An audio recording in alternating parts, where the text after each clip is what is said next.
37 días para las elecciones, 256 días faltan para cerrar este año.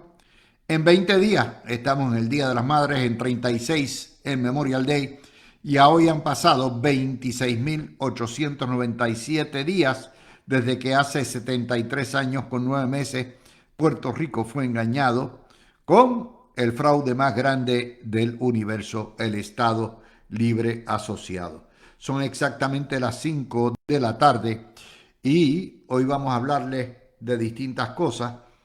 El apelativo acaba de paralizar la orden de la juez Cancio del TPI sobre Hacienda, ordenándole entregar parte de lo que son los anejos de las planillas de Tony Sagardía. Así que vamos a discutir esa orden.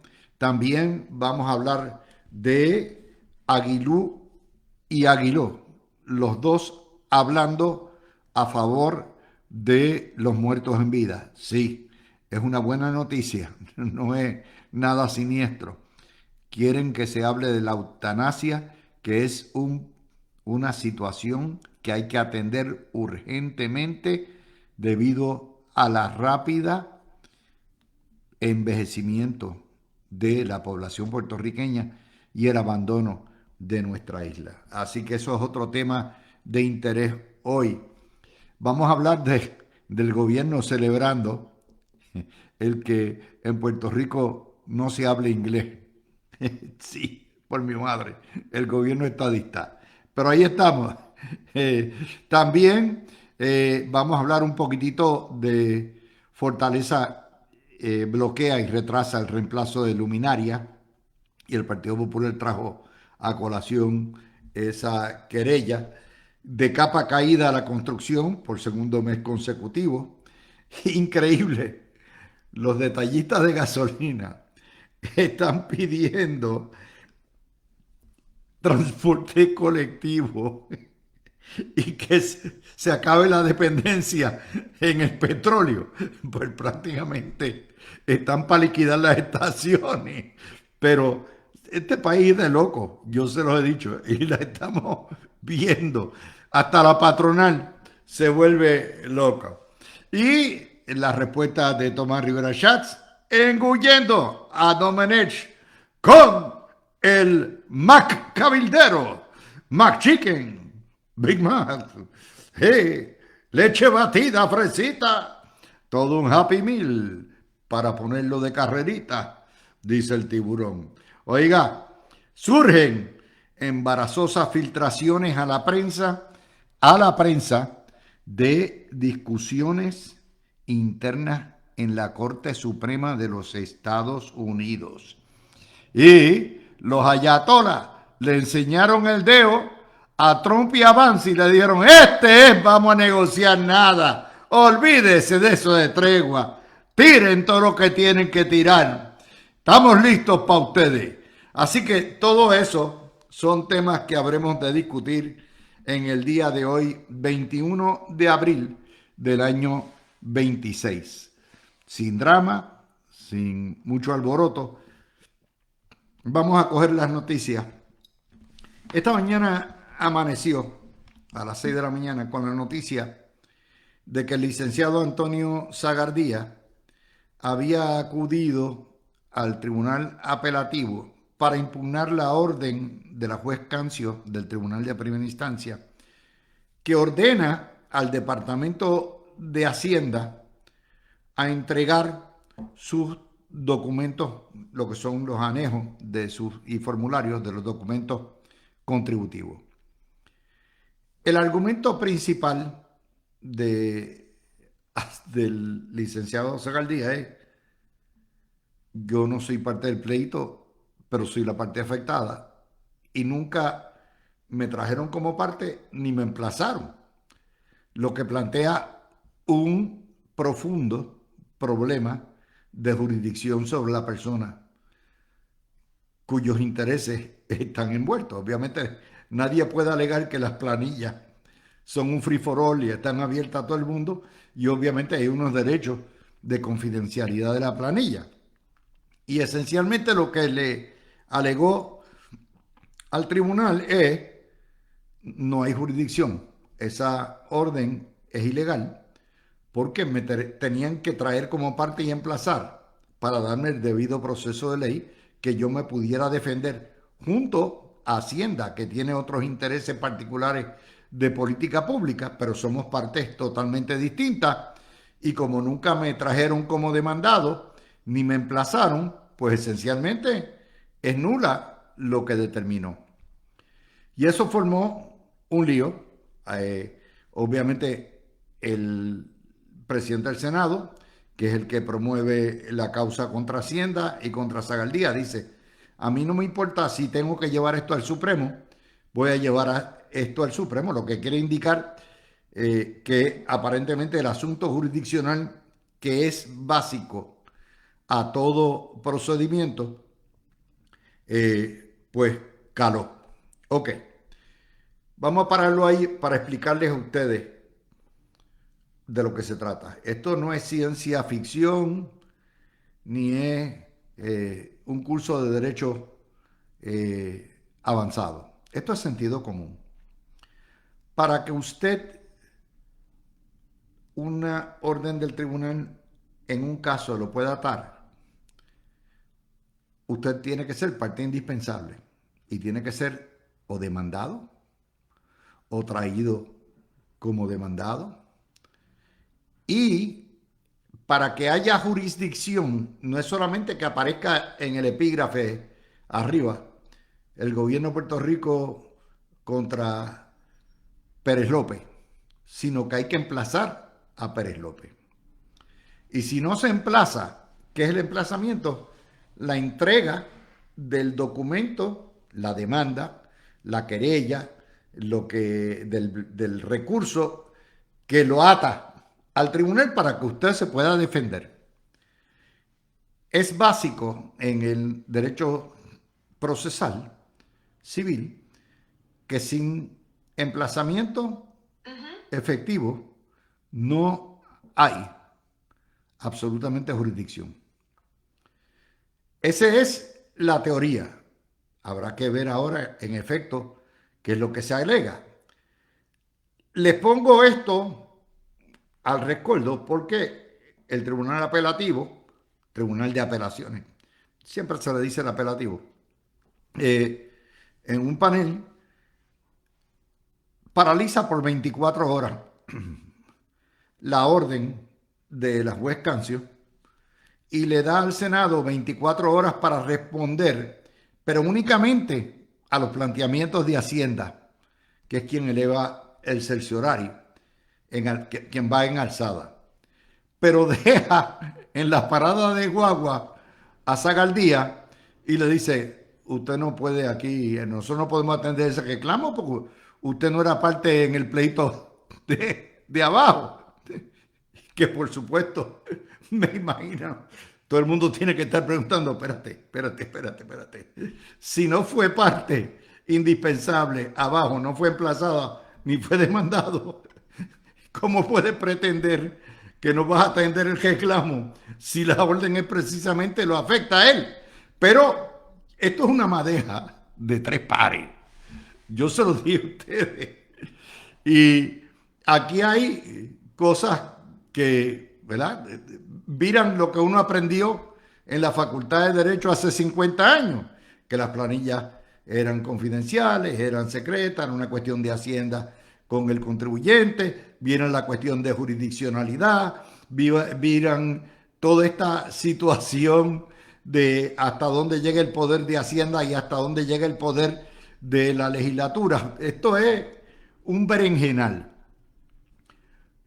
Lo que me indica que probablemente ese apelativo esté inclinado, una vez sacó el asunto medular de el líder en alzada, que es la falta de jurisdicción por falta de emplazamiento. Una vez pasa eso, me indica que ese apelativo va a confirmar a la juez Cancio, en cuyo caso terminará en el Supremo y el Supremo puede acoger los planteamientos como una cuestión novel de derecho para establecer doctrina, como también pudiera determinar no al lugar y se acabó el evento y entonces prevalecería el Departamento de Hacienda si el apelativo confirma a la juez Canción. En todo esto, pues queda entonces el asunto jurisdiccional, de manera que aquí vamos a ver un pleito arriba, un pleito abajo, sabrá Dios la hora que es. Y la historia detrás de la historia es que no se está discutiendo el verdadero asunto detrás de todo esto, que no es las planillas de Zagaldía, sino obviamente el escándalo del gobierno politanquero. Pero como el presidente del Senado optó por abrir dos frentes, uno en Rusia y otro en Francia, pues hay que lidiar en los dos frentes y tratar de ver. ¿Por qué? Porque obviamente el asunto de Zagaldía le roba el trueno a lo que debe ser el tema principal, que es la cuestión del acceso de los cabilderos a este gobierno. Pero ellos son ingleses y se entienden. Así que esa es la primera parte. Ya que estamos en eso, hay otra nota que tenemos que evaluar hoy, y esto lo hace Metro. Poco a poco, Metro, nadie ha notado esto mucho, pero se ha convertido en el periódico de récord de Puerto Rico. Antes la poca vergüenza de los Ferrer Angel y los periódicos de ellos, con la nueva gerencia, Metro ha cubierto y está cubriendo mucho más noticias de relevancia que lo que está haciendo el Nuevo Día, con mucho menos personal y mucho menos recursos. De manera que cuando ustedes vayan a buscar noticias, ¿verdad? Yo les digo, no pierdan mucho el tiempo en las páginas digitales ni en las ediciones impresas de los periódicos tradicionales. Vayan a Metro que lo van a encontrar rapidito, rapidito. Y en ese contexto se los digo con toda honestidad. Anoche a la medianoche, el gobernador Domenech sometió los documentos y los interrogatorios. E inmediatamente el presidente del Senado cumplió su promesa y los elevó, los subió a la página digital. Esto va a tomar tiempo porque son miles de páginas, ¿ok? Y en lo que se escudriña todo y se ve todo, y como yo le dije ayer, se puede caminar y mascar chicle a la misma vez. El Senado puede ir haciendo sus indagaciones preliminares sobre este tema, mientras que la prensa puede hacer lo suyo también. No hay ninguna incompatibilidad, absolutamente. De hecho, en este momento en el Congreso de Estados Unidos y a la misma vez, hace varios meses, el asunto de los escándalos de Epstein se estaban lidiando en el Departamento de Justicia Federal y se estaban investigando también en la Cámara de Representantes a la misma vez, y la prensa tenía acceso, porque se liberaron muchos de los documentos, a los documentos. Así que había 3 investigaciones corriendo a la misma vez sin ningún problema. ¿Ok? Metro es el primero que saca, que da al frente. Hasta ahora, por lo menos hasta las 5, no había ningún otro medio. ¿De qué surge preliminarmente de los documentos de los politanqueros? Bueno, en primer lugar, Domenech tiene que admitir 2 cosas: que no existe ni siguió protocolo de inhibición alguno, y segundo, que no hizo lo que tenía que hacer, que era hacer una consulta con ética gubernamental para que le estableciera la hoja de ruta de crear una muralla china que separara su gestión como vicegobernador y sus relaciones con empresas de cabildeo anteriores. Eso no pasó. Por más que explicó, de hecho, le echó los cuartos de nuevo a la empleada de Ana Delgado y dice, esa es la que filtra, sin criterio, sin reglamento, ni lo que hay. De manera que ya aquí hay un problema inicialmente.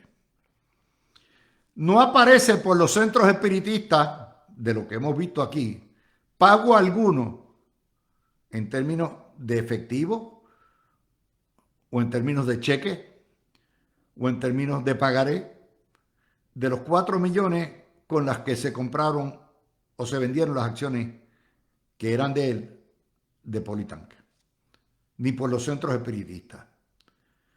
El Partido Popular insiste que eso es una venta fatula. Y hay otros que dicen que eso, pues, que es parte del derecho corporativo y lo que hay, una venta donde no se recibe nada a cambio. Eso es otra área para investigar mucho más.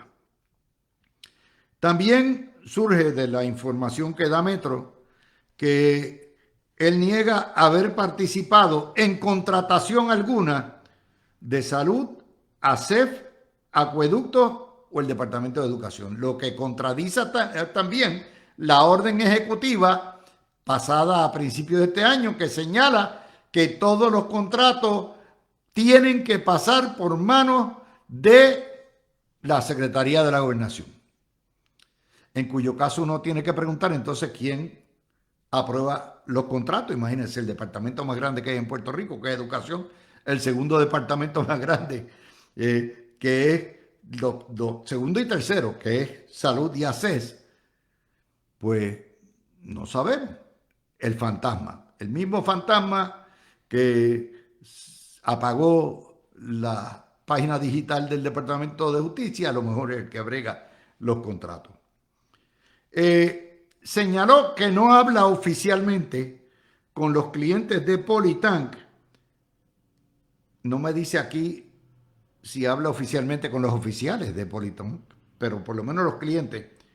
Pero sí que ha coincidido con ellos en actividades sociales donde no se habla de asuntos de gobierno.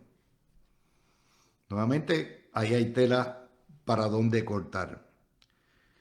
Y no contesta tampoco los conflictos de interés, alegados conflictos de interés en el COR 3 con Ecoval, y le refiere todo a Eduardo Suria para que explique.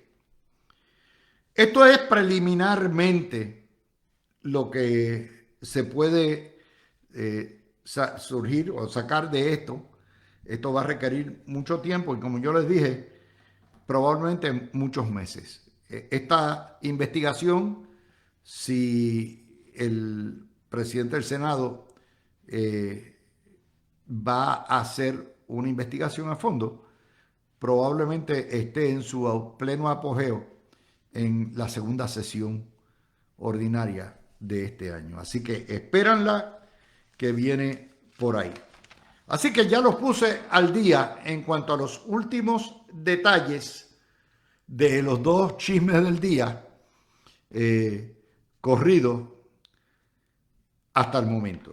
Quiero hablar de algo sí que es importante. Ahorita ustedes escucharon a la abogada motorizada Rosana Soto Aguilú aquí, y anteriormente en el mismo programa de Carmen Jové a Rodríguez Aguilú hablar de algo que es esencial, que va a la salud y a la vida y a la felicidad de los puertorriqueños, y que nadie quiere hablar, que es lo que se llama la llamada eutanasia. Es decir, respetar la voluntad y el derecho a morir de forma pacífica y de forma tranquila. Eso es un tema que afecta a todo Puerto Rico, porque en cada hogar puertorriqueño hay personas mayores de 60 años, porque todos tenemos una fecha de expiración, todos, y porque estamos viviendo dos fenómenos que impactan todo nuestro ecosistema de salud, de felicidad social o de estabilidad social familiar. Y eso son dos fenómenos del rápido envejecimiento de la población, al punto de que en el año 30 la mitad de la población en Puerto Rico va a tener más de 55 o 60 años, 50%. Y la falta, y el otro, eso viene acompañado del fenómeno del exilio, de los jóvenes yéndose de Puerto Rico y los viejos se quedan atrás, que resulta en muchas veces en abandono. Abandono que no puede ser atendido por el gobierno porque es un gobierno quebrado y va a seguir quebrado por los próximos 5 años. Olvídense que Puerto Rico, por lo menos en mucho, mucho tiempo, no importa quién ustedes elijan en el 28, no va a echar para adelante. Es una realidad y todos los indicadores econométricos están ahí. Y entonces eso se complica con la cantidad, el crecimiento desmedido de enfermedades crónicas que se van complicando y acumulando en la medida en que la población va envejeciendo. Después de los 60, usted le salen dolores hasta en los callos. El callo tiene un dolor. O sea, eso es así. Alta presión, diabetes, problemas cardiovasculares, problemas cerebrales, cuanta madre hay, aparece próstatas agrandadas, problemas de movimiento, todo eso surge. Y tenemos un sistema de salud que aunque tiene una tarjeta de salud universal que es un seguro, medicina socializada, prácticamente la mitad del país la tiene, sin contar el Medicare, que también es medicina socializada. Lo cierto es que por el discrimen federal, que nos cuesta 7 o 8 millones, 7 o 8 billones al año, nuestros hospitales, nuestros médicos, nuestros proveedores no tienen suficiente para atender y las enfermedades se van acumulando y van degenerando una por encima de otra. A lo que nos lleva a lo que yo llamo muertos en vida. Viejos abandonados que ya están prácticamente desahuciados, con enfermedades crónicas y condiciones de por sí mortales, sin cura alguna, un cáncer avanzado, una situación de pulmonar terrible, y que esas complicaciones lo que hacen es elevar el nivel del sufrimiento cruel de ese ser humano que ya ha vivido su vida, y que en realidad ya no desea vivir. Y por tradición, por religión o lo que sea, estamos atrás como el cangrejo, como siempre. En Europa y en grandes sociedades de más avanzadas se ha establecido un ordenamiento de derechos para permitir que se cumpla con la última voluntad. Y era lo que decía ahorita Carmen. En Puerto Rico existen formas de lo que se llama muerte piadosa, cuya determinación la puede hacer el paciente, pero muchas veces la termina haciendo la familia. Por ejemplo, no me lo entube, desconéctamelo de los sistemas, no le des más procedimientos fuera del manejo del dolor, y ese dolor se intensifica. Y les voy a dar, yo les hablo a ustedes para que lo entiendan, no es que yo estoy hablando de la Manga Productions. Todos hemos pasado por esto.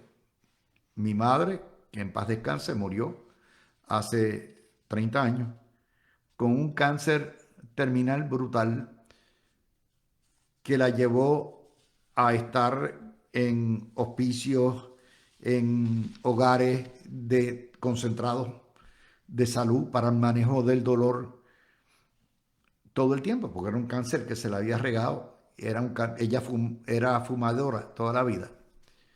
Y mi mamá me decía, yo quiero morirme, ya yo me quiero ir. Y no había manera de complacerla, porque el sistema, lo que se llama la muerte asistida, es asesinato en Puerto Rico. Y ningún médico se va a prestar esto. Es muerte piadosa. Bueno, pues esto hay que atenderlo rápidamente, porque no hay hospital, no hay sistema, no hay hogar de cuidado, no hay familia que pueda bregar con esto. Y encima de eso, hay que respetar la voluntad suprema de la vida. Y la voluntad suprema de cada ser humano es, sí, yo quiero vivir, pero en el momento que me llegue, el momento en que sea irreversible, que sea inevitable y tenga yo un infierno de dolor en tierra, yo quiero la paz y yo opto por la paz y me voy al otro lado y ya está. ¿Por qué? Porque ese hay que respetar. Claro, ahí vienen las consideraciones médicas, las consideraciones religiosas, éticas. Y le puedo decir, por ver a mi madre sufrir, con dolor a todo lo que da, ni aún los medicamentos más fuertes podían contener aquel dolor hasta que se murió del dolor. Días de agonía. Murió una Navidad con un dolores crónicos hasta que se fue. Y uno como hijo, los hermanos, los familiares, sin poder hacer nada, porque los médicos hicieron todo lo que podían hacer, pero fue totalmente innecesario. Y hay cientos de miles de familias que han pasado por esto. De manera que hay que felicitar a Rosana Soto Aguilú, que espero que el Senado le dé paso a esto y lo convierta en un proyecto no de ella, sino un proyecto del Pleno para la discusión. Y lo mismo Rodríguez Aguiló y la Cámara de Representantes. Aquí en España, por ejemplo, hace 2 años, mi amigo y hermano Carlos Alberto Montaner, que tenía una condición horrible de salud, decidió morir, pero en Estados Unidos no había manera, porque tenían las mismas limitaciones. Y él era ciudadano español también, además de americano. Y en España sí existe un protocolo de la muerte piadosa o la eutanasia, donde se requiere, entre otras cosas, por ejemplo, ya el camino está recorrido. España tiene un código precisamente de muerte piadosa, donde primero viene un facultativo y tiene que determinar que la persona, número uno, tiene una enfermedad terminal, irreversible, inevitable, incurable, que tiene tanto la expectativa de vida, que puede ser 6 meses como un año, lo que sea, y que en la medida en que pasen los días, el dolor se va a tornar tan infernal que la persona tiene derecho a pedir pasar al otro mundo. Una vez ese facultativo hace eso, entonces se toma una declaración jurada grabada por video, donde la persona en sus cabales, en sus facultades, afirma y reafirma su derecho a irse de esta vida, por las razones que sean, y narra, grabado por video y certificado ante notario, las razones para que nadie diga la mataron o se fue o no. Es libre, voluntariamente y sin coacción. Y una vez pasa esa etapa y se cumple con eso y está certificado, entonces el proceso viene y se regula la manera en que se le va a administrar, si es por inyección, si se duerme primero, lo que sea, de la manera más humana posible, con testigos, con su familia, le da tiempo a despedirse. Yo soy de los que creo, como buen cristiano, que llega un momento en que hay que dejarlos ir y que nos tienen que dejar ir y que los hijos y los familiares no tienen ninguna determinación sobre esto, ni la deben tener. Pero sí creo también que esa asistencia que envuelve médicos, que envuelve facultativos, que envuelve notarios, que envuelve testigos, que envuelve a la familia, también debiera proveerse y requerir que se provea toda la ayuda espiritual, religiosa necesaria cuando la persona así lo pida, para ayudarle a hacer la transición, el camino.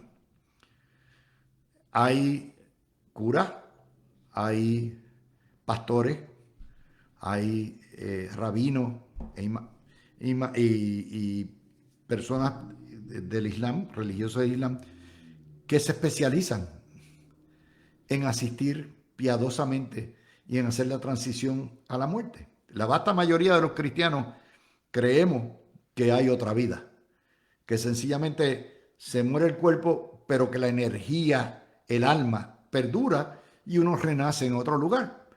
Bueno, pues si eso es así, entonces no debe haber ningún problema. Sí creo que este tipo de legislación requiere un diálogo continuo y la cooperación del sector religioso para poder hacerse factible.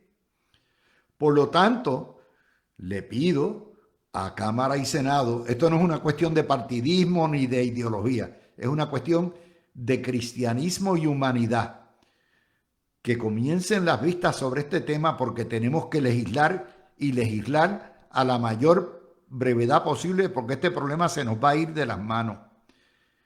Y todo el mundo tiene derecho a vivir sin dolor o por lo menos con el mínimo de dolor y a morir de una forma en paz, piadosa y en el orden divino. Así que tanto Aguilú como Aguiló tienen banderita con 5 estrellas hoy por ese tema que es indispensable, mucho más importante que la chismería del día. Hacemos la pausa y regresamos con más temas. Cosas veredes, como dicen. Ángel Izarri nos manda una nota diciendo que Johnny Méndez ordenó la suspensión de la investigación de la Comisión de Transportación sobre los centros de inspección ante la pesquisa criminal del panel del FEI. Me parece prudente y razonable. Una vez hay una pesquisa penal, de naturaleza penal, es importante que los políticos saquen la hociqueta y creo que ya esto está en manos de el FEI. Así que muy buena noticia desde mi punto de vista. Prefiero esto, yo creo, una vez hay consideraciones penales envueltas y criminales, ya el juego no es político, ya es una cuestión de libertad y de sanciones del Estado. Ok, vamos a algo que leí esta mañana y no lo podía creer. Digo, este es el gobierno hasta estadista más antiestadista que yo he visto en mi vida. De manera que yo lo puedo creer todo. El Instituto de Estadística de Puerto Rico, cuyos miembros han sido todos nombrados por administraciones del PNP,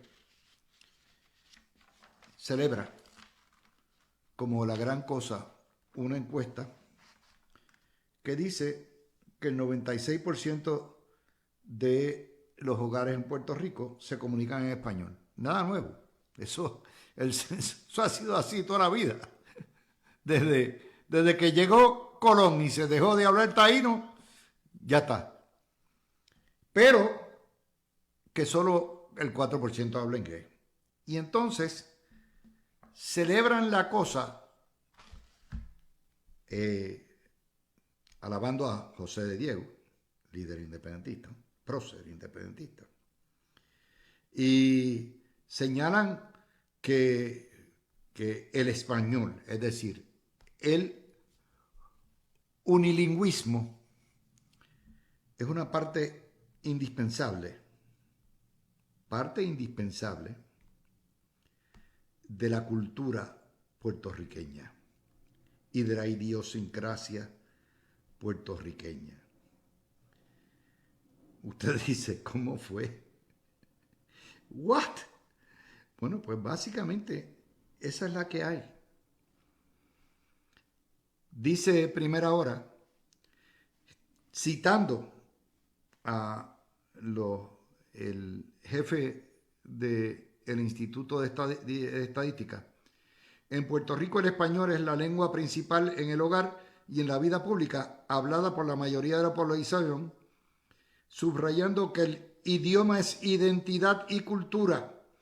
El Día de la Reafirmación del Idioma Español en Puerto Rico se celebra cada 16 de abril en honor al natalicio de José de Diego, y la efeméride fue establecida mediante la ley número 48 del 2001, SILA. Pero más importante aún, esta es la victoria suprema del Spanish Only de Rafael Hernández Colón y del Partido Popular. Cuando un gobierno estadista celebra a De Diego y la reafirmación del idioma español en Puerto Rico, segrega automáticamente a Puerto Rico de los Estados Unidos, donde el idioma de curso es el inglés. Y celebrarlo y decir solamente el 4% habla inglés en sus hogares es negar la realidad. De hecho, la mayoría de los hogares puertorriqueños en los estados hablan inglés, no español. O una combinación de Spanglish. Yo vivo en un área donde hay 1 millón de puertorriqueños. La vasta mayoría no vienen de la isla, vienen del norte. Son o New Yorkers o Pennsylvaners. Han venido al sur. Y hablan, particularmente las nuevas generaciones, en inglés. Y de vez en cuando le sueltan, ¿verdad?, una habladita en español. Ser puertorriqueño no es cuestión de idioma. De hecho, ser puertorriqueño es una realidad de 2 idiomas. El bilingüismo es una realidad de los 9 millones de boricuas. Pero que un gobierno estadista celebre la causa nacionalista de la reafirmación del idioma español cuando nunca ha estado en peligro, y no hay por qué reafirmarlo porque es el idioma de curso. Al contrario, en Puerto Rico lo que se ha hecho prácticamente un delito es aprender inglés, y por eso estamos rezagados atrás. Esa es una realidad. Miren, yo les voy a decir una cosa. Si el PNP no limpia la casa y corrige curso, de ese 500,000 de votos de puertorriqueños que pensaron, o de los 600,000 que votaron estadidad, más de la mitad se le van a quedar en sus casas, en castigo. No van a cruzar el Partido Popular, sin contar los que voten por el Partido Popular y que crean que la panacea y que el redentor es el huevito. Esto es lo que están haciendo. Esto es imperdonable. Yo eliminaría la porquería de departamento ese del Instituto de Estadística. Eso no sirve para nada. ¿Sabe cuál es el referente en Puerto Rico en términos de estadística? El que no recibe ni un fondo público. El Instituto de Libertad Económica. Ese es el verdadero referente. ¿Por qué? Porque entonces pasean retratándose, chuleando, firulisteando. Parece que fueran princesas en un quinceañero. Y lo menos que producen son estadísticas al día. Y bueno, no me inventé la historia. Está hoy en el vocero. Casi todos nos hablamos en español. Pues eso no es nada nuevo. En serio. Cuando yo nací, definitivamente lo primero que escuché es español. Ay, madre. Bueno, empiezo con nuestro panel. Cojan esto, porque esto da grima. Esto deprime. Esto es como se destruye un ideal en un año, en 15 meses. Cójanlo ahí. Javier, defiende eso. Saludos, Luis, saludos aquí a Emma y Fernán, que ya estábamos todos en el estudio. Emma, yo sé que está colorada, echando humo por la oreja. Emma estaba... ¿Por cuál de todos los temas, Me Luis? escuchándote Con riéndose aquí en con cabina. Mira, si quieres empiezo yo porque Sí, empieza o sea, tú. yo igual tuve la misma reacción una vez tú nos envías estas noticias por la mañana y comienzo durante el día a leer y cuando leí esta.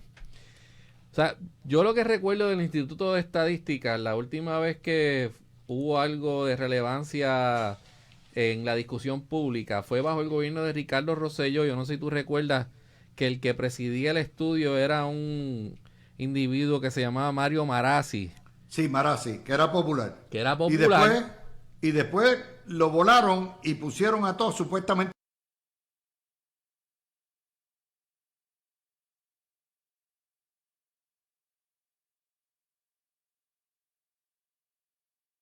estadistas. Eso, ok.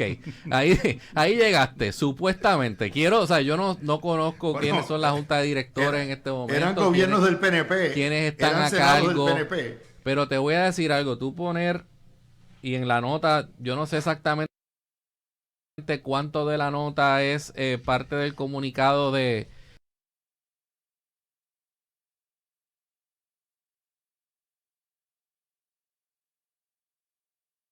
6% hablan español y que solamente en 4.2% de los hogares hablan inglés. Bueno, una cosa podría ser que el idioma principal que se hable en el hogar sea español y eso pues yo no tengo duda de que puede ser así.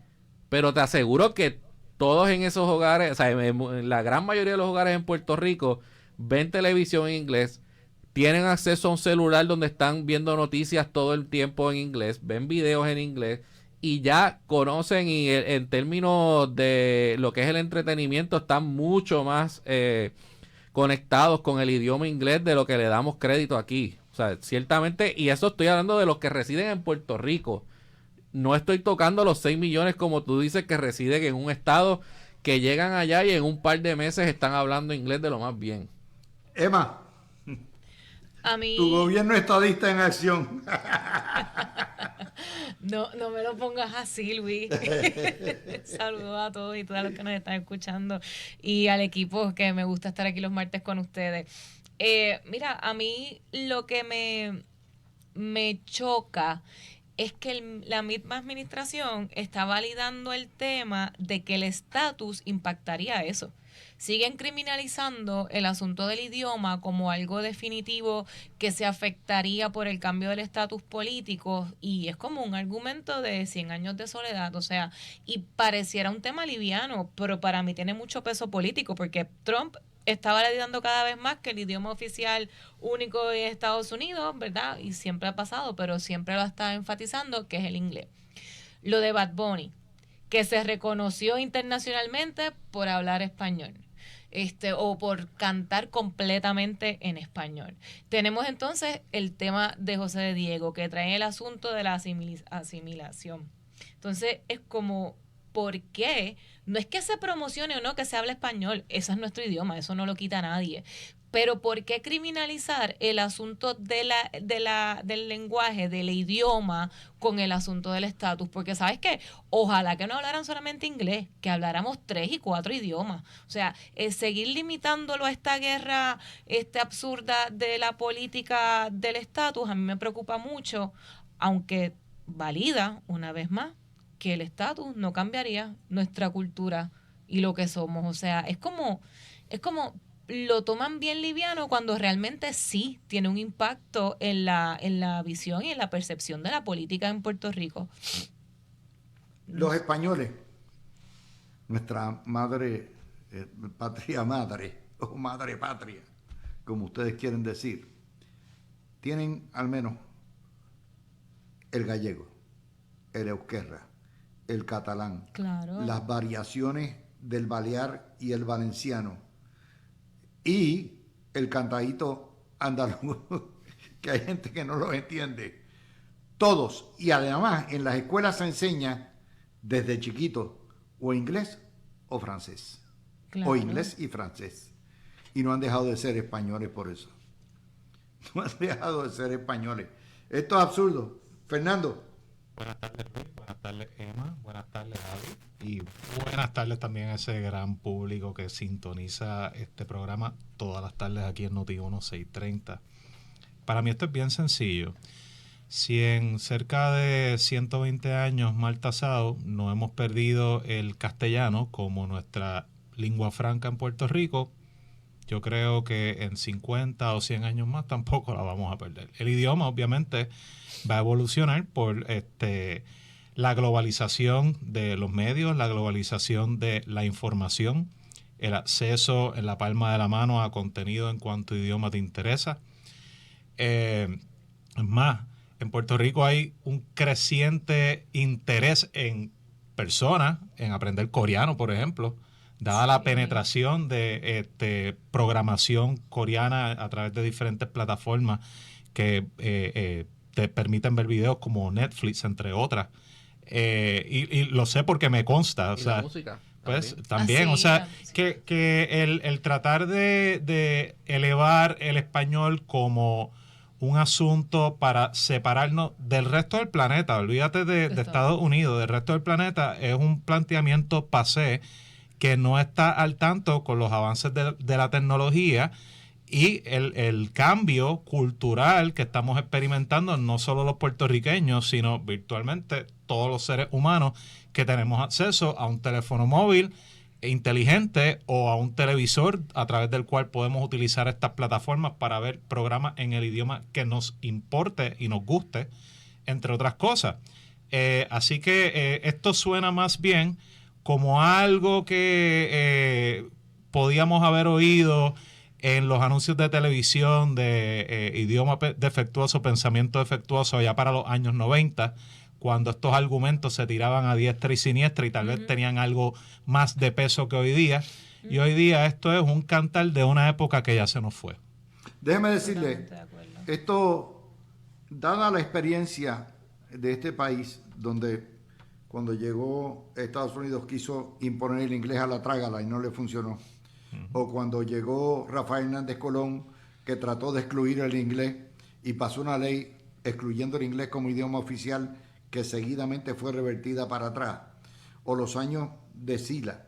O sea, vamos a entender que esto no es pelear contra la luna, ¿no? Echarle vientos a la luna, no. Esto es un problema que si no se ataja y se educa a la gente con tiempo, cuando el nacionalismo apriete aún más, va a pasar lo que está pasando en Cataluña y en Euskadi, donde prácticamente quieren prohibir y obliterar el castellano, ¿ok? Eso está pasando, donde hay policías de la lengua, donde se prohíbe el uso del castellano en la cosa pública, a la trágala. Esto puede venir bien pronto, porque aquí la izquierda boricua, que no tiene nada de original, lo copia todo de la izquierda española, ¿ok? Y del nacionalismo catalán particularmente. Y eso hay que advertirlo, y que sea una agencia de un gobierno que dice ser estadista es una vergüenza para Fortaleza y para este señor Didier, el doctor Didier, que es el que dirige ese centro. Mira, Luis, dos cositas antes de que pasara a otro tema. En la nota resaltan que a Bad Bunny, la Academia Puertorriqueña de la Lengua Española, lo premió, ¿no? Por un literato, por su labor en la difusión global de la lengua española. Para empezar, Bad Bunny no habla español. Él lo que habla es una jeringonza boricua, que muchas veces ni se entiende lo que dice. Así que a ese nivel estamos, que a quien le damos premios por resaltar el idioma y la lengua española, pues es del español, es a Bad Bunny. Y segundo, Luis, o sea, yo creo que hay que reconsiderar quién está a cargo de este instituto y los miembros que lo componen. Hay que eliminarla. Ciertamente. Es una porquería de instituto. Para eso está la Junta de Planificación. Ya está. Denle una ayuda al Instituto de Libertad Económica, que ellos se encargan de acopiarlo todo. En vez de estar en webinars, porque eso es lo único que saben él. Yo tengo un webinar yo voy a hacer un webinar. Pues ya mismo que estén con el huevito, ¿no, Chávez? Tanta webinación nos están matando. Y cero estadística. Usted va, mire, yo vivo de estadística. Yo vivo de estar estudiando esto. Yo, cada vez que tengo que usar la condenada página del Instituto de Estadística, están atrasados 80 años. Es una porquería. Pero a que a eso no le mete mano la Cámara de Representantes y el Senado. Métanle mano para que ustedes vean lo que van a encontrar. ¿Dónde están las estadísticas básicas, primarias? No, nos las da el sector privado. Nos las da Gustavo Vélez, nos las da Joaco Villamil, nos las dan los economistas, nos las da la Junta de Planificación. Es lo que se puede. Pero ese Instituto de Estadística, eso es de webinar and webinar and webinar. Así que con eso hacemos la pausa. Mi esposa me estaba diciendo ahora sobre el tema de la eutanasia, que nosotros como pueblo tenemos más piedad, más cristianismo y más bondad con nuestros animalitos y mascotas que con los seres humanos. Que cuando los animales les llega el momento de morir, ellos te lo van diciendo y van perdiendo la energía de la vida. ¿Qué hacemos? Los llevamos al veterinario y los ponemos a dormir. Le damos lo que se llama esa muerte piadosa, esa muerte pacífica, para pararles el sufrimiento. Sin embargo, no hacemos eso con nuestros seres queridos. La mascota tiene un mejor posicionamiento en ese contexto, porque las mascotas piden. Cuando llega el momento, créanme, lo piden y se lo van a comunicar a los dueños. Ok. Vamos a ir al tema de la cuestión de los politanqueros, los documentos, el caso Zagardía, toda esta mezcolanza y melcocha de casos que estamos bregando en los tribunales y que van a estar en los tribunales dando vueltas muchos meses más. Empiezo contigo, Fernando.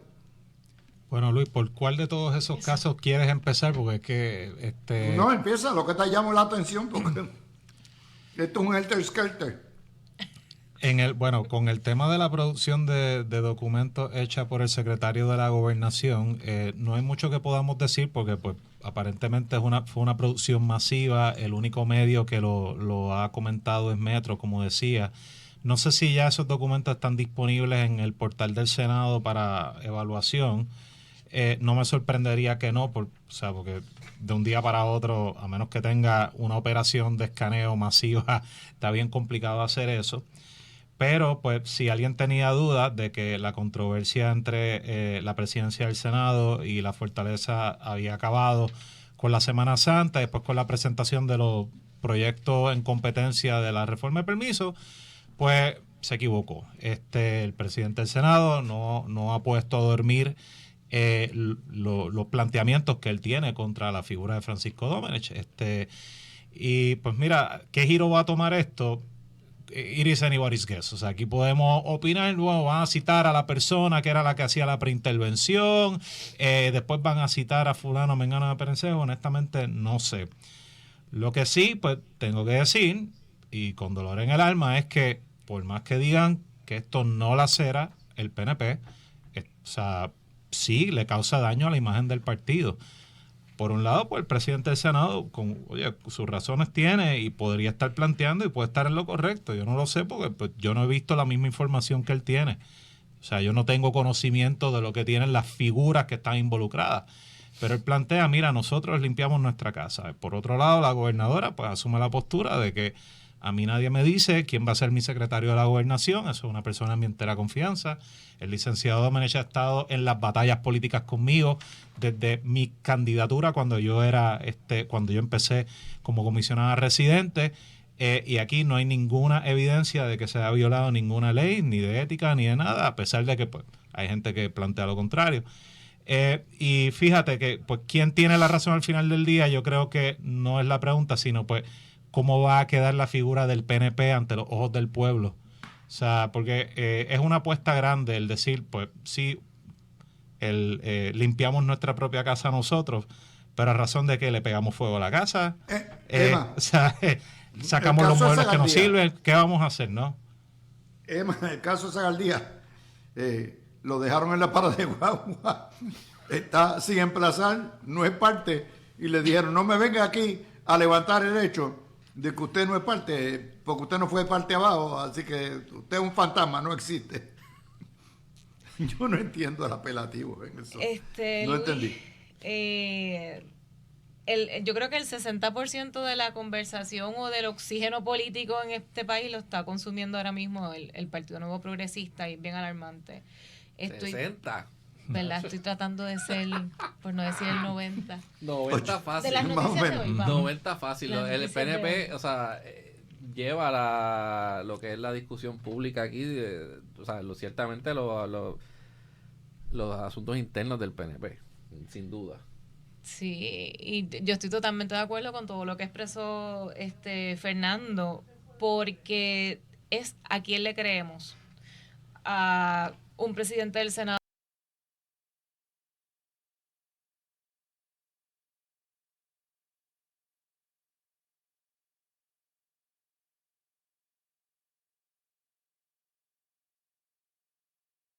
que publica unos archivos, ¿verdad?, en menos de 24 horas desde el secretario de la Gobernación de su administración, a un proceso de archivo de investigación como pasó con el de la secretaria de Familia, con el caso de Susan Roy, con el caso del contrato que milagrosamente se archivó una vez ella que le asignó a la oficina que decían que iban a cerrar. Porque toda la campaña, si algo enfatizaron, era que había que cerrar Cortré y había que sacar a Luma. Entonces, ya ahí pues hay una falla no solamente ideológica, sino está la parte administrativa. El PNP tiene esa falla identitaria. O sea, ¿quién está representando al sector estadista? Está la falla que yo diría generacional, porque nos están dando toda la razón, y sobre todo a la juventud que va a votar por primera vez en el 2028, a que no es que seamos apáticos o, ¿verdad?, contra la infraestructura o la estructura de un partido, sino cada vez nos están validando más porque hay que votar por candidatura, porque está fragmentado de una manera tan increíble el Partido Nuevo Progresista, que yo jamás pensé que ver un Buenos Días del presidente del Senado ridiculizando al secretario de la Gobernación de la misma manera que se expresa cuando habla de Bad Bunny, cuando habla de otros compañeros, ¿verdad?, de la prensa. O sea, esto no es ya una discusión intrapartita de lo que está pasando en la parte administrativa, sino ya es un ataque directo, llamándole bandoleros prácticamente a los miembros del PNP. Así que para mí... Bueno, ahora lo tiene que probar. Exacto, exacto. Ahora lo tiene que probar. Y ahora Buscones fue la palabra habrá que usó, hurgar ¿verdad? Buscones. en esos 50 Las últimas en semanas esas he notado de todo. En el- miles y miles de páginas. Sí, Ahora es que Buscones. procede. O sea, ¿cómo tú ibas a pensar que dentro del mismo partido le iban a decir a miembros de su partido buscones? O sea, Javier, pareciera... No a cualquier miembro de su partido, o sea, El estamos secretario hablando del de la secretario de la Gobernación. Gobernación. Y esto viene luego de una elección donde el PNP unido le pide al A su pueblo líder. estadista, Ujú. a los PNP que quizás se habían quedado en su casa en el 2020, que quizás habían cruzado líneas en el 2020, y les dice, denme un voto íntegro Correcto. porque queremos un equipo completo, vamos a trabajar de la mano y vamos a resolver todos los problemas que tiene Puerto Rico unidos. Y obviamente ahora, luego de que el pueblo PNP y estadista responde y les da ese voto íntegro. Sabemos las estadísticas de cuánto subió el voto íntegro de la elección del 2020 al 2024, y resultando en que ambas cámaras legislativas tuvieron que aplicar la ley de minoría. Ujú. Se gana la gobernación y lo único que se pierde en términos de lo que es el voto a nivel estatal fue el comisionado residente. Y luego entonces que ocurre eso y el pueblo estadista responde de esa forma, pues obviamente surgen estas, por ponerlo así, discrepancias Ujú. entre el presidente del Senado y obviamente la gobernadora, que en este momento todavía no se pueden adjudicar. Y estamos en abril ya del 2026 ya vamos casi llegando a la mitad del segundo año. Y esto como perfila, o sea, porque ahora mismo estamos en un asunto que se está investigando por el Senado al secretario de la Gobernación, que acaba de someter una documentación que todavía se espera que quizás se haga otra comisión y se citen nuevas personas para que vayan a testificar, como lo es la funcionaria de Fortaleza, que es la que evalúa, Ana Delgado, que es la que evalúa los conflictos de interés que podrían surgir del secretario de la Gobernación con clientes de Politank o con asuntos que Politank es el cabildero, etcétera, más entonces la evaluación de los documentos que se acaban de someter. Por otro lado, está el asunto de el auxilio de jurisdicción y el certiorari que se presentó en el apelativo y que el apelativo expidió y paralizó los procesos en el Tribunal de Primera Instancia para que se someta la información que está solicitando el Senado. Y la defensa que yo leí, Luis, el certiorari presentado por el Departamento de Hacienda, y es una defensa que está fundamentada en derecho, que los tribunales tienen que adjudicar y al final del día, Luis, para mí esto no va a acabar en el apelativo, no importa lo que pase, porque Explícame. cualquiera de las partes va a subir al Supremo y hay que ver si el Supremo entra en esto. Yo no entendí la parte del apelativo diciendo paralizo por 24 horas, está bien, y le doy 24 horas al Senado para que se exprese. Pero en cuanto al caso de la comparecencia de Zagaldía diciendo yo soy la parte afectada y nunca me hicieron parte de este pleito, son mis derechos y no me han emplazado tampoco, y le dicen, en cuanto a usted, no tenemos nada que decir porque usted no fue parte del pleito. Estaba discutiendo Explíqueme eso. Yo no entiendo. De hecho, la orden está anclada en jurisdicción sobre la persona, pero si tú no tienes, la persona no te la demandan, ni te aparece como parte indispensable, pero la orden afecta a sus derechos. Yo no entiendo. Mira, antes de que Fernando, que lo estuvimos discutiendo fuera del aire y sé que quiere discutirlo, quiere entrar a su... Pero, no, y que parte de la defensa también del Departamento de Hacienda es precisamente que no se notificó a las personas que pueden ser afectadas por esta determinación, incluyendo a Antonio Zagaldía. Así que ya el Departamento de Hacienda lo había traído, luego entra Tony y lo presenta en el apelativo y ellos entienden que no tienen que entrar por eso, pero es un asunto discutir eso, que a mí yo estoy igual que tú, no lo entiendo. Quizás procesalmente hay algo que verdad se pueda justificar, pero es una persona que está diciendo no fui emplazado, no fui notificado. Yo hubiera esperado que el apelativo hubiera cogido también recursos, es decir, lo tendremos en consideración, pero esto es un asunto jurisdiccional esencial. Bueno, o podía haberlo tomado como una petición de unirse al pleito como amigo de la corte. O sea, hay muchas formas de bregar con lo que Tony presentó, sin necesidad de básicamente decirle no lo vamos a escuchar, pero lo que estábamos hablando Javi y yo es que hay un caso del 2006 que me acuerdo nada más de una de las partes, Rullán, donde la legislatura... El Zoraida Boxó y Rullán. Pues en ese caso... Era el abogado Zoraida, era el esposo entonces de Zoraida Boxó. Se había exigido por la legislatura la presentación o la producción de unas planillas. Y el Tribunal Supremo indicó que eso se puede hacer siempre y cuando se le notifique, la legislatura le notifique a la parte que radicó la planilla sobre esa petición. O sea, hay un paso adicional que se tiene que hacer.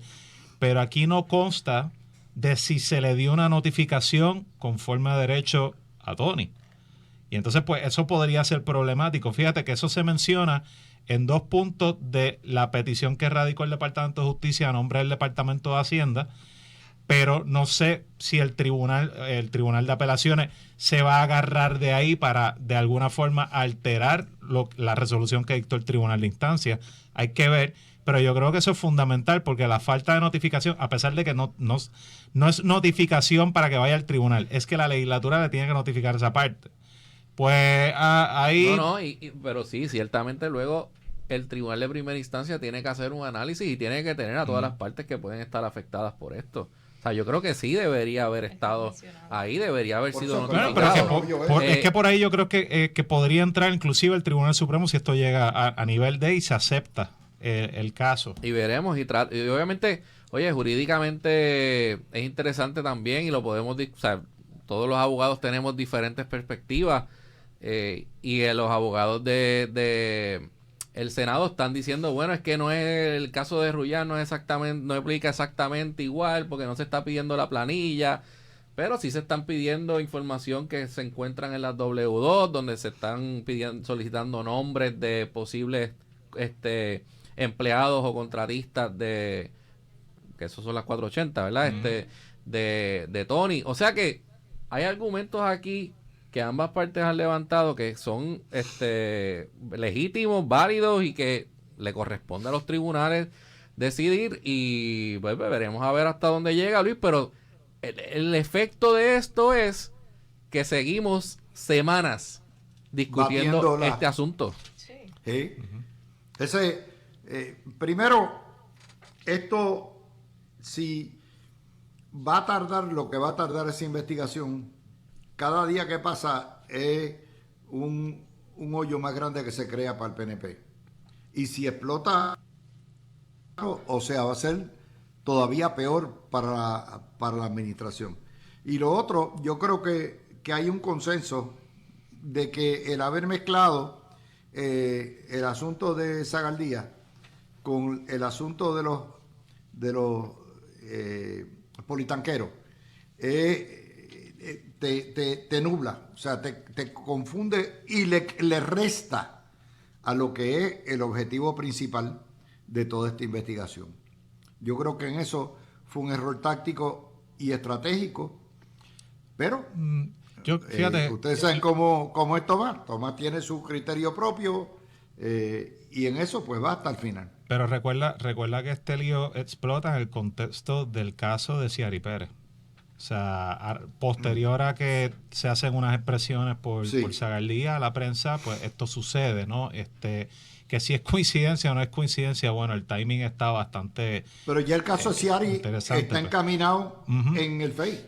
Sí, pero que esto explota y continúa, y entonces continúa cuando empieza públicamente el tirijala entre Fortaleza y la presidencia del Senado por la información el requerimiento de información que se le hace al licenciado Domenech. O sea que en realidad pues es un problema que vino de antes por otra razón distinta, pero entonces pues se continúa desarrollando mientras en paralelo se está desarrollando esta otra controversia. O sea, son dos frentes en una misma guerra, vamos a ponerlo así. Lo que pasa es que la citación de Domenech vino luego de que Tomás se va a los medios a decir de que de Fortaleza estaban tratando de bloquear la información que estaba pidiendo el Senado de Tony Zagaldía. Correcto. Y ahí es que entonces él dice, si de Fortaleza están bloqueando la información, pues entonces yo quiero hablar con el secretario de la Gobernación, y él utiliza eso, ¿verdad?, para traer a Francisco Domenech. Sí, pero eso no salió en la interpelación. Que Zagaldía estaba antes ya metido, Luis, en el asunto, antes de que el Senado citara a Domenech. Aquí lo que tú puedes, pues, si el asunto de Tony Zagaldía debió haber sido algo que en primera instancia el Senado debió haber hecho o no, pero en el orden de las cosas, Tony vino primero que Domenech. Sí. Fíjense qué cosa, en eso déjame traer a Emma, porque el caso de el cuido de 60,000 billetes al mes para un solo paciente, para una sola persona en el hogar, ese caso no lo genera el Partido Popular. Ese es un referido que hace en el 21 el entonces secretario de Salud PNP, Mellado, que por cierto es asesor de Rivera Schatz también. Y entonces tan pronto llega la secretaria de la familia, Susie Roig, lo archivan a principios del semestre, ¿no? en octubre del semestre 2025, pasado. entiendo, fue por ahí. Del semestre pasado, no, del principio del año pasado. Pero es un caso ¿De Penepo o contra Penepo? No, y entiendo que el caso tenía 4 declaraciones juradas y se cerró sin hacer las entrevistas. O sea, tipo, pareciera la gestión como cuando la gobernadora llegó en enero y se soltaron la carta con lo de los vertederos. O sea, aquí no hay manera de que el PNP salga bien, porque olvídate de los tecnicismos, olvídate de Hacienda, la entrega, los horarios, si el contrato de Susan procedía o no procedía. Ya, para efectos de primera plana y del mensaje del elector, lo que queda es que hay un problema ético en el Partido Nuevo Progresista. Entonces, como imagínate tú, nosotros, la mayoría de los ciudadanos, no conseguimos citas con especialistas y de repente te sacan una noticia que se paga $60,000 mensuales por un cuido de una persona. Que podemos profundizar si la persona realmente merecía un cuidado de $60,000, que lo dudo, que si merecía ciertos cuidados, pues esa parte de ese expertise yo no lo sé, yo no lo tengo, pero el mero hecho de que existe el contrato y que exista la insinuación de que tienen que subcontratar a un grupo específico, o sea, esto es una alarma de esto, eso es corrupción, eso es influencia indebida. Eso es malversación de fondos públicos. O sea, que no hay manera que después de todos estos conflictos que se han ido uniendo como fichas de dominó, partido no luzca como con un partido que no tenga problemas éticos. Y fíjense, hay tres asuntos pendientes, ¿verdad? 2 de los cuales lucen como contrato, como escándalo. O sea, tanto el caso de los politanqueros como el caso de el cuido de $60,000 mensuales. Son escandalosos. El caso de Zagaldía, ¿no? Y aparte de que es antipático en términos de la cuestión de las planillas. A nadie le gusta que le hurguen las planillas. Sí. Y en ese contexto hay que separar el impacto que tiene cada uno de esos casos. 2 sí tienen mérito. 1, hay que ver dónde diablos está la causa y dónde está el asunto escandaloso. Lo que pasa también, Luis, es que sobre Zagardía el Senado no ha revelado cuál es la información o el por eso que tiene. Sí, pero los otros sí. Colateral de la... Por eso, y eso es parte también de lo que está en el tribunal. O sea, que tú no has o sea, tú como Senado estás solicitando una información, pero no has revelado por qué esa información es pertinente para tu investigación o qué es lo que estás investigando precisamente. Y eso es lo que lo hace diferente también del caso de Francisco Dómenes y del caso de Susan. Totalmente. Porque en esas otras dos hay una idea clara y el pueblo tiene una idea clara de qué es lo que está buscando el Senado, qué es lo que está investigando y cuál es la pertinencia de la documentación que está solicitando y de la información que está solicitando. En el caso de Tony no lo han revelado. No, es político. Y eso es lo que entonces lleva a quizás esta determinación, ver qué ocurre en el apelativo, si podría venir una revocación o no. O sea, y están todas esas dudas corriendo en este momento. Bueno, esto pica y se extiende. Es la comidilla. Esto distrae de lo que está haciendo, lo que se está haciendo legislativamente, lo que se está haciendo administrativamente en el Ejecutivo. Definitivamente esto le ha chupado el oxígeno completamente y no hay manera que esto vaya a amañar por lo que yo estoy viendo. ¿Cuánto tiempo ustedes estiman que esto pudiera estar dando tumbos en los tribunales? Los 2 casos. Bueno, dado el alto interés público que puede haber sobre... Estamos hablando del caso de la producción de los documentos de Hacienda, ¿no? O sea, sí. Pues mencionaste otro caso más, no se me pasó. No, ese es el caso de la Secretaría de la Familia. Ah, bueno, sí, pero... La Secretaría de la Familia... Pero eso es una investigación. Se archivó del ya Senado, la investigación en justicia. Sí. Por eso, exacto. Lo que pasa es que el Senado está diciendo que quiere entonces investigar y tener acceso a la documentación. De todos modos, por lo menos el único caso que sí está vivo en los tribunales, eso es algo que se va a atender, yo estoy seguro que en los próximos meses por el Tribunal Supremo, por el Tribunal de Apelaciones se va a resolver rápido y yo creo que existe una buena probabilidad de que el Tribunal Supremo lo atienda por la naturaleza de la controversia, porque es algo distinto al caso de, pues, que tú dijiste que era de Soraya Uso, el de Rullán. en que allí se estaba pidiendo la producción de unas planillas. Aquí lo diferente es que se está pidiendo una información que puede estar, que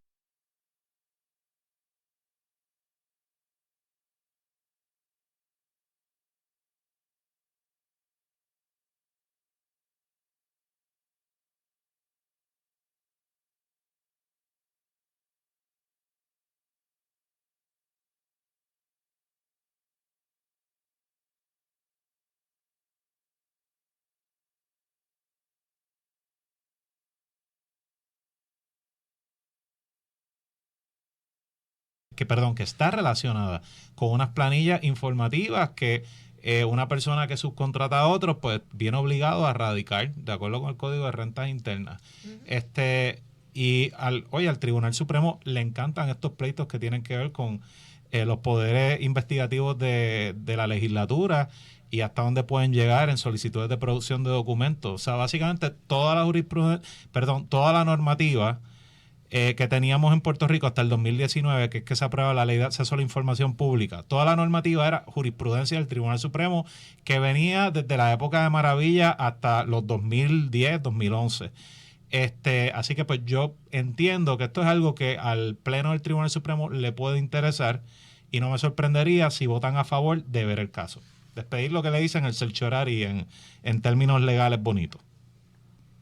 Bueno, eso va a depender del entrejuego. El Supremo tiene vida y voluntad propia. Por cierto, vieron el escándalo que hay en Estados Unidos, otra filtración más de lo que son los memorandos internos, las discusiones internas en el Pleno de la Corte Suprema de Estados Unidos. Creo que fue el New York Times quien lo publicó y lo recogió el Washington Post. Eso es insólito. Eso es totalmente insólito. De hecho, el Supremo, Supremo de Puerto Rico, ha tenido problemas de filtraciones anteriormente. Y por eso es una de las razones por las cuales le van a otorgar mucho más, no otorgar, reconocer el poder constitucional que tienen sobre la reglamentación. Pero es terrible que lo que se discuta internamente, los memos, los carteos, los debates que haya en ese pleno, en el pleno del Supremo Nacional, entre conservadores y republicanos, en el caso de Puerto Rico, entre populares y los nombrados por el PNP, eso le afecta la credibilidad de la institucionalidad, la flexibilidad de lo que debe ser el cambiar de opiniones de una entidad colegiada. ¿Lo vieron? Sí, lo vimos y digo, ustedes lo vieron, ¿verdad? Yo estoy hablando aquí en plural. Lo estábamos comentando porque particularmente surge cuando hay una presión brutal del Ejecutivo, del presidente, en los temas y la dinámica del Tribunal Supremo. La controversia la inicia Sotomayor, Jackson y Kavanaugh, creo que son los tres, alegando o con la preocupación de la manera que se están atendiendo casos de la administración de manera expedita. Y ahí es que empieza esa disyuntiva de que si los están atendiendo muy rápido, de que si es lo que procede, que si son de altos interés público, y es alarmante porque en el Tribunal Supremo de Estados Unidos, lo que yo recuerde, este tipo de dinámica no se hacía pública, o este tipo de controversia entre grupos. Y a mí lo que me preocupa, Luis, es que mayo y junio son unos meses, un tiempo específico de mucho trabajo en donde se va a resolver muchos asuntos que hay presentados en el tribunal, como el de la ciudadanía por nacimiento. O sea, son tantos temas controversiales que están atados a la administración Trump, y que surja esa discusión entre los jueces, ¿verdad?, republicanos y demócratas, que tiene un alto impacto en el interés público. Y a mí me preocupa mucho esa dinámica en el nivel Qué supremo. tristeza, Dios mío. A lo que hemos llegado en estos tiempos, lo que antes era sagrado, pero sagrado, ahora de momento, y el problema de las filtraciones existe. Y esto no debe seguir, porque los jueces tienen que tener amplia seguridad. Correcto. De que sus discusiones se quedan entre ellos, de que esa secretividad permite que unos convenzan a otros, particularmente en casos que no son ideológicos ni partidistas, y se va perdiendo y se va erosionando. la credibilidad. Hace unas semanas, recordarás que lo discutimos aquí, que en el Supremo aquí de Puerto Rico ha habido 2 filtraciones en años recientes. La del 2019 que removió a Pierluisi de la gobernación, esa se filtró a Telemundo. Y en el 2010 se filtró la resolución que aumentó los jueces del Supremo. Sí. O sea, cuando eso pasa, eso es un golpe mortal a lo que es lo que debería estar ocurriendo en el seno de un cuerpo como el Tribunal Supremo, que es que debe haber absoluta confidencialidad de que lo que se discute ahí, hasta que no se notifica la opinión o la resolución o lo que sea, que la sentencia que emita el tribunal, no debe haber ningún tipo de filtración ni de lo que se discutió y mucho menos que se hable de lo que se discutió en el pleno, porque han habido también reportajes de discusiones que se han dado en el pleno. Así que eso lacera demasiado lo que es la confidencialidad y la confiabilidad en el sistema de justicia.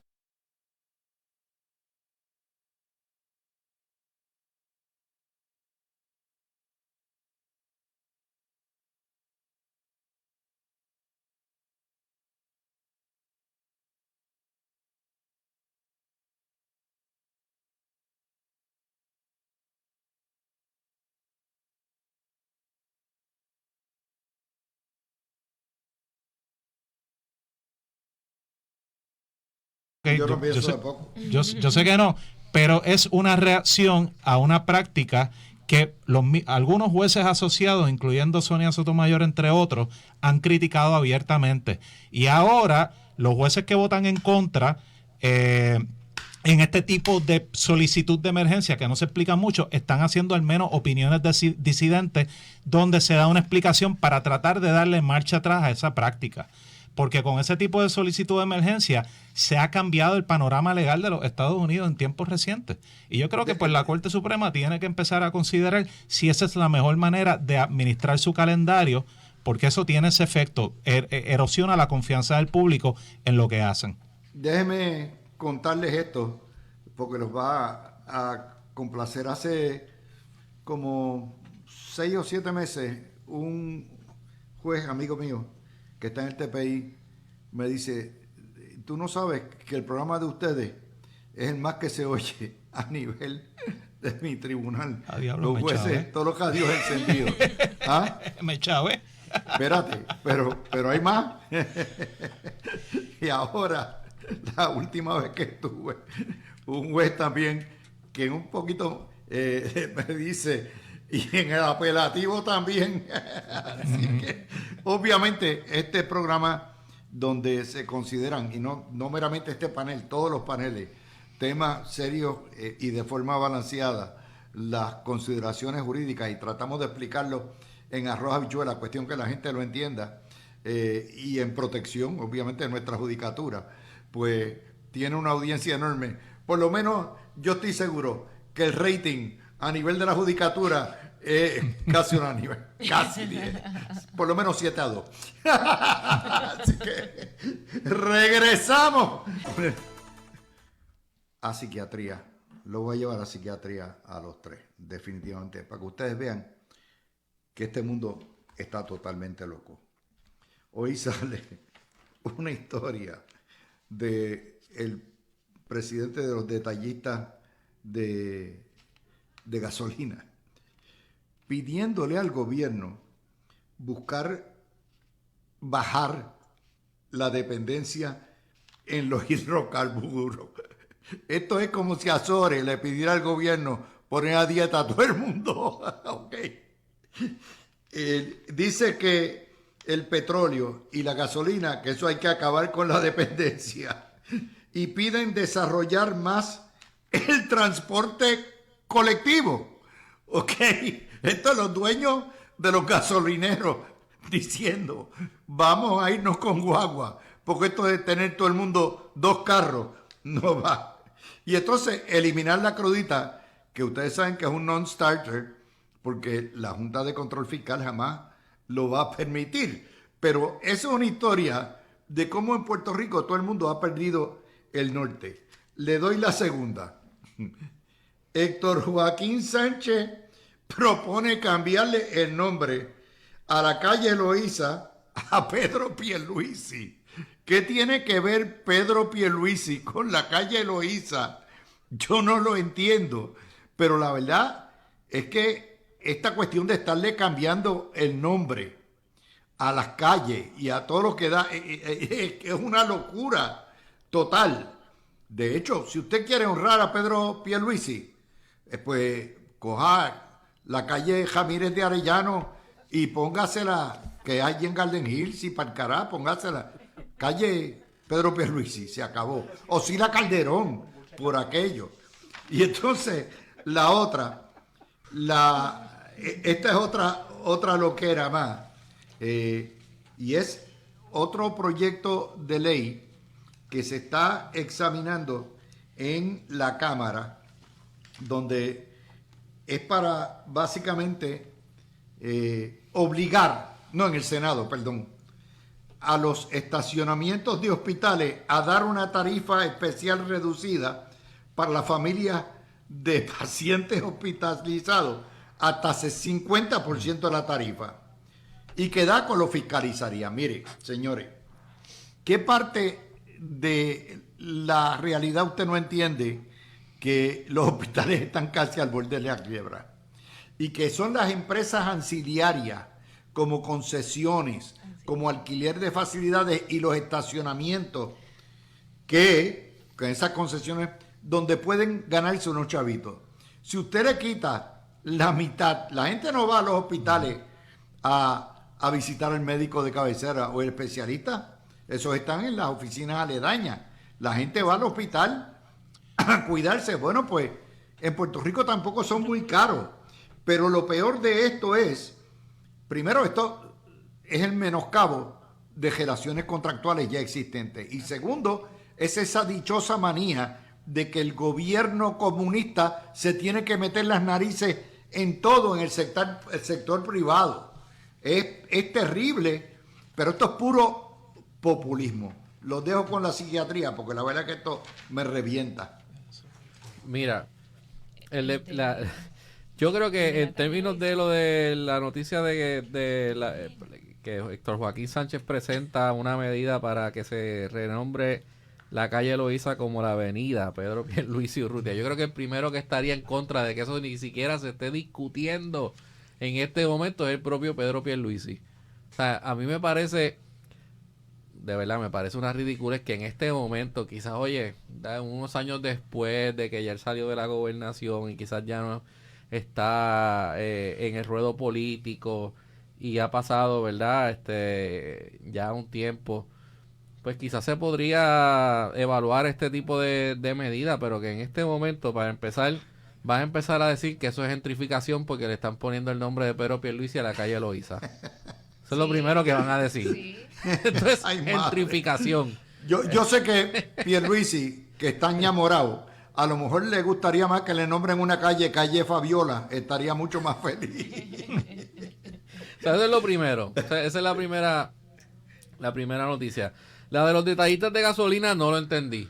Si te soy sincero, no entendí qué están pensando o cuál es el mensaje que están llevando. O sea, que ustedes están... Son el vaporizo de la gasolina. O sea, que ustedes están diciendo Con que el ustedes quieren calentón. menos demanda de gasolina para vender menos y que entonces el precio, o sea, a mayor demanda, pues mayor precio. No, pues no. Así que no entendí para nada cuál es el mensaje de ellos o qué es lo que están buscando. Y el otro tema, ¿cuál era, Luis? Que... De los parkings. De los parkings. Ah, no. No. Mira, A la familia. O sea, el gobierno regulando ahora para dar una tarifa especial para las personas que están quedándose, que tienen una estadía larga. ¿Quién decide que es una estadía larga? ¿Cómo tú vas a fiscalizar eso? Además de que, pues, por El un lado, principio si está por mal. un lado estás dándole un alivio a cierto grupo, por el otro, el parking te lo va a tener que cobrar al resto de los que se estacionan en el hospital. O sea, Exacto, lo van a pasar. Y lo otro, que esos mismos que se quejan de que está muy caro, son los mismos que pagan 20 y 25 pesos por ir a un concierto parking en el Choliseo. El país se volvió loco por mi madre. Y los Ay, no, políticos son los primeros legisladores, desordenados. Los legisladores. ¿Ah? Mira, te cuento, mi mamá estuvo hospitalizada recientemente en Centro Médico y allí hay por lo menos 2 estacionamientos públicos amplios, el del Hospital Cardiovascular y el que está mirando al centro de trauma, que eso ya es en el ala sur del Centro Médico. No son estacionamientos baratos. Ahora bien, cuando tú entras a esas facilidades están decrépitas. A eso tú le sumas que ASEM, oye, te digo una cosa, una de las pocas corporaciones públicas que es esencial para Puerto Rico es ASEM. Tienen los mejores doctores en el centro médico y es el centro de práctica número 1 para nuestros estudiantes de medicina. Y son muy efectivos y muy buenos a pesar de que son públicos. Pero esas facilidades de los estacionamientos que están allí, que yo creo que pues son de las más notorias y responden a tal vez la motivación detrás de esta medida, pues no son baratos, pero están decrépitas. Entonces, si a eso tú le quitas el 50% de flujo de caja para virtualmente buena parte de la gente que se estaciona allí, porque no todo el mundo va a centro médico para visitar un familiar que está con una enfermedad prolongada hospitalizado allí. Hay unas clínicas externas también del lado del centro de trauma. Pero eso es distinto, ¿verdad? Claro. Pero que la cosa es que si tú le quitas ese flujo de dinero, esas facilidades no van a mejorar. Además de qué operador va a querer meterse allí. Pues entonces que lo corra el gobierno. El gobierno va a correr un estacionamiento de una forma más efectiva que el sector privado. O sea, todo esto son medidas de corte populista que no necesitamos en este momento, no son sanas. O sea, van a tener un impacto presupuestario y fiscal, particularmente para los hospitales públicos, entiéndase, ASEM, Centro Médico. O sea que, oye, suena simpático, porque hay ciertas personas que están pagando $25 y $30 al día por estar allí con un familiar porque no tienen nadie más que se quede con ellos y tal vez le hace un huequito en el bolsillo, pero es que también tenemos que pensar, ¿y de qué se va a mantener ese estacionamiento? O sea, de cómo se va a mantener bien iluminado, limpio, bien pintado, seguro para su utilización.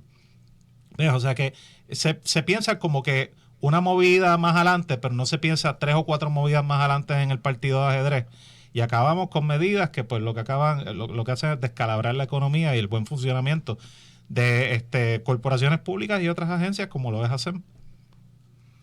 Pero es el principio, Emma, ¿qué diablos tiene que hacer un gobierno socialista determinando tarifas en los parkings? Yo no comprendo eso. Eso para mí es anatema. Yo solamente me pregunto si la senadora se identifica como republicana o demócrata. ¿Quién? Bueno, Rosana Soto Aguiló es la que presentó la medida del estacionamiento, ¿no? ¿Es republicana o es demócrata? Ella es motorista. No lo digo en tono de broma porque eso me recuerda que tampoco aquí los legisladores entienden la diferencia entre que, por ejemplo, los republicanos apuestan por un gobierno más pequeño y de menos intervención en la economía. Y pues, Luis, yo estaba hablando con Javi fuera del aire, Fernando no había llegado todavía, que eso es lo que pasa cuando tenemos legisladores a tiempo completo. Que en lugar de buscar tantas otras iniciativas o tantas otras conversaciones que ameritan, ¿verdad?, atención inmediata, estemos pensando en todo este tipo de cosas populistas que ni siquiera están ¿verdad?, sostenidas o justificadas con un impacto económico. Yo estoy segura que ninguno analizó qué impacto tenía ese cálculo en los administradores de los hospitales. O sea, simplemente sacan un número, lo tiran, se aprueba y pues de repente las legislaciones se tienen que implementar. Que eso a mí me preocupa mucho. En cuanto a lo de la calle Loíza, yo estoy segura que el exgobernador Pedro Pierluisi se tiene que estar diciendo, por favor, no hagan eso. O sea, conociéndolo, yo estoy segura que estaría comentando eso y cómo estaba. Bueno, mira, no va a poder janguear allí después si le cambian el nombre. Y como estaba mencionando Javi, si quieren hacer algo, el hermano de Pierluisi, el más brillante de todos los Pierluisi, esto te lo va a admitir Pedro, lo mataron allí en Kings Court, saliendo, llegando de noche del trabajo. Pues mire, cámbiale el nombre de Kings Court por el hermano de Pierluisi y ya está. Por lo menos ese segmento y deje Kings Court de lo que es el área que da ese pedacito hasta la Ashford. Pero ese trayecto entre la Loíza y con eso, y yo sé que eso Pedro Pierluisi lo va a agradecer más que estar poniéndole nombre a todo lo que da. Y Luis, honestamente, lo que estábamos hablando ahorita de cómo está el partido, se está proyectando el Partido Nuevo Progresista, se deberían preguntar y plantear antes de presentar este tipo de cosas, ¿en qué beneficia esto a la percepción del partido? ¿En qué beneficia esto a la ciudadanía? O sea, deberían hacer ese planteamiento y ese análisis antes de presentar este tipo de medidas que, de nuevo, pueden ser loables, pueden ser necesarias, puede cada cual interpretar lo meritorias o no que son, pero en este momento tan crítico del Partido Nuevo Progresista nos deberíamos hacer ese análisis primero en qué suma este tipo de legislaciones que se presentan. Y bueno, como dice mi papá, ya en Isla Verde está la avenida Los Gobernadores.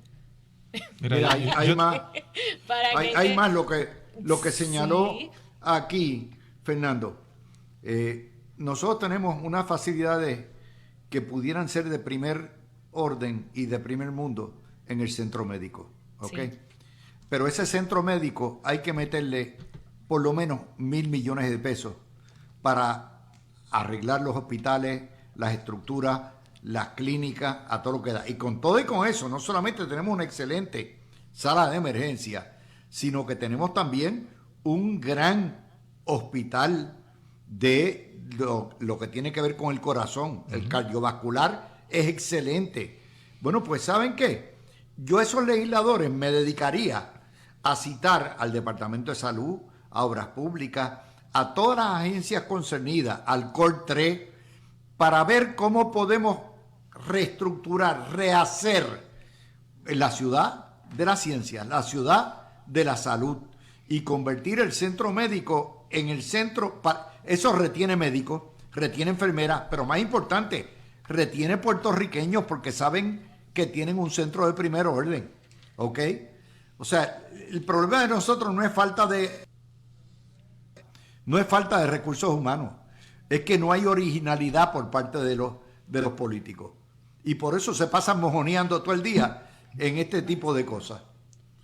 Cójanlo ahí porque Fernando estaría contento con eso.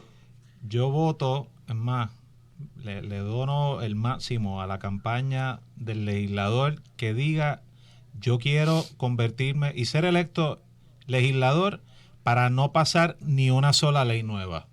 Yo lo que quiero es meterme en los libros de todas las leyes inconsistentes, las leyes arcaicas, leyes que están en desuso, y eliminarlas y limpiar los libros que están en la casa de las leyes.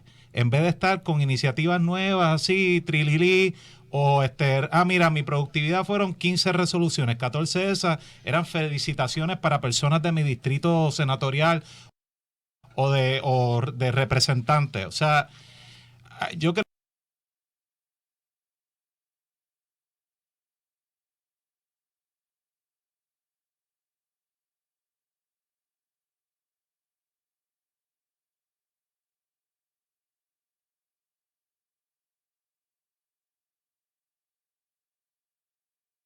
que además de la originalidad que tú mencionas, también se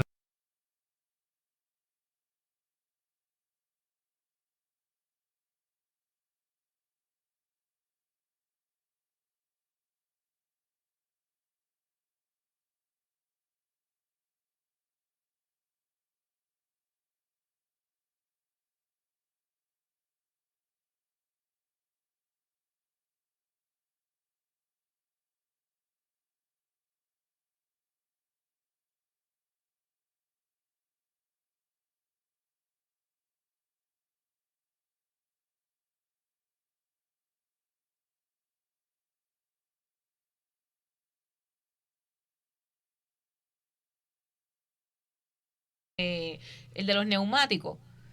No sé si tú lo llegaste a comentar al inicio, pero estaba en la lista. Ese proyecto de la parte de los neumáticos, eso sí es controversial. Nosotros tenemos 29 vertederos y 11 tienen ley de cierre inmediata.